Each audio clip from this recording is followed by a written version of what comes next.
Good morning students. आज हम आपको पाठ 2 नारी शक्ति की प्रतीक कृष्णा नामक पाठ पढ़ाएंगे। देखें, अपनी बुक खोलकर देखें सब लोग। आज प्रत्येक कार्य को स्त्रियां उसी योग्यता से पूरा कर रही हैं जिस योग्यता से पुरुष करते हैं। नारी शक्ति का प्रतीक है। नारी किसका प्रतीक है? शक्ति का। उसमें असीम शक्ति होती है। आइए ऐसी ही एक नारी के संघर्ष की कहानी पढ़ें। उत्तर प्रदेश के बुलंद शहर में पैदा हुई कृष्णा को कभी स्कूल जाने का मौका नहीं मिला। मौका नहीं, अवसर नहीं मिला, टाइम नहीं मिला। पिता गरीब किसान थे। 5 साल की हुई तो पिता के संग खेतों में मजदूरी करने लगी। फिर माँ घर के काम काज सिखाने लगी। कम उम्र में शादी हो गई। ससुराल में पूरा परिवार खेती पर निर्भर था।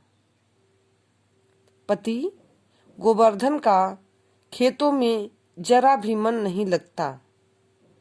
शादी के कुछ दिनों के बाद उन्होंने ड्राइवरी सीखी और ट्रक चलाने लगे। काम के सिलसिले में वे कई दिनों तक घर से दूर रहते।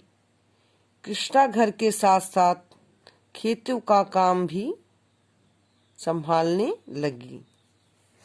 ससुराल में मेहनत कश बहू की खूब तारीफ हो रही थी, खूब प्रशंसा हो रही थी, खूब बड़ाई हो रही थी, मगर वह खुश नहीं थी।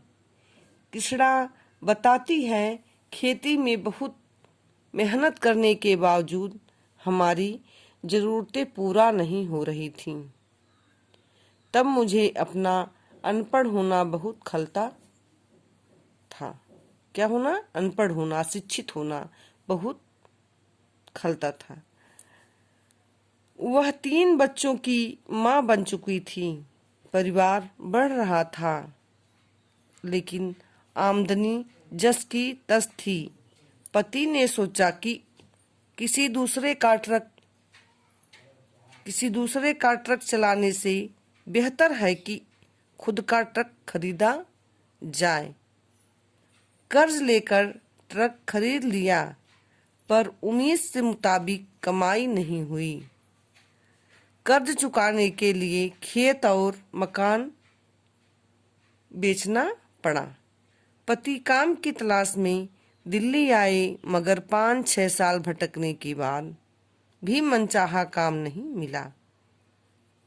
पर कृष्णा ने हिम्मत नहीं हारी। 1998 ईस्वी में उन्होंने एक रिश्तेदार की सहायता से दिल्ली के नजफगढ़ में बटाई पर खेत लिया। खेतों में पति का मन नहीं लगता था, इसलिए कृष्णा ने यह काम खुद संभाला और सब्जी उगाकर फुटपाथ पर बेचने लगी। फुटपाथ यानी जो सड़क के किनारे का रास्ता होता। ठीक, एक छोटा सा घर किराए पर ले लिया। क्या ले लिया? किराए पर। बच्चे पास के सरकारी स्कूल में पढ़ने लगे। किराए पर एक छोटा सा घर ले लिया और बच्चे पास के सरकारी स्कूल में पढ़ने लगे। इस बीच उन्होंने एक गाय खरीदी। क्या खरीदी? गाय खरीदी। सुबह 4 बजे उठकर गाय का दूध दूहने के बाद बच्चों के लिए नाश्ता बनाती। उन्हें स्कूल भेजने के बाद खेत के लिए निकल जाती। दोपहर में घर लौटकर खाना बनाती। बच्चों को खाना खिलाने के बाद सब्जी बेचने निकल पड़ती। अक्सर बची हुई सब्जी खराब हो जाती थी। बड़ा नुकसान होता था। इसलिए बची हुई सब्जियों को सुखाकर अचार बनाने लगी। अब फुटपाथ पर फल सब्जी के साथ अचार भी बिकने लगा। आप यहाँ तक अच्छे से पढ़ेंगे, खूब अच्छे से मात्रा को केयर करते हुए इसके बाद इसमें से देखेंगे, जैसे सब्जी क्या है, सब्जियों, स्कूल, कृष्णा,